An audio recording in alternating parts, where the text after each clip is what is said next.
አለባበሴን እዩት። ከላይ እስከታች ተጠርዤ ጥርዝ ብዬ እንደዚህ ማህተብ የቀረው በቃ ተጠርዣለሁ። ሙሉ ለሙሉ ተሸፋፍኛለሁ። ፀጉሬን ሸፍኛለሁ። አንገቴን ደረቴን አላሳይ ምንም አላሳይ።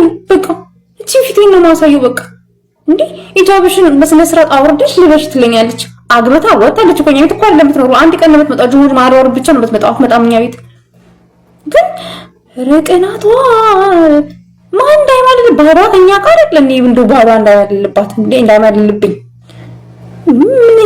ኧረ በመድኃኒዓለም እንደሌሎቹ አውርደሽ በስነ ስርዓት እንደዚህ ስነ ስርዓት ልበሽ ምናምን ትለኛለች ማለት ነው። እኔ ስለሌሎቹ አይመለከተኝም። እኔ የራሴ ስታይል አለኝ አልኳት። ማርያም እኔ የራሴ ስታይል አለኝ። እንደተመቸኝ ነው የምለብሰው። ዋና ፀጉሬን አላሳየውም አይደለ? በቃ ይሄን አስፈላጊ ነገር አልኳት። እግዚአብሔርን ይሄን አስፈላጊ ነገር አልኳት። ስለዚህ አትናገረኝ አልኳት። ግን ቅናታቸው በመድኃኒዓለም ግን በጣም ቅናተኞች ናቸው። ማርያም ለምን እንደሚቀኑ አላውቅም። እና ሁሌ ፋሲካ ስለሆነ እኮ ነው እንደነሱ አይደለም የኛ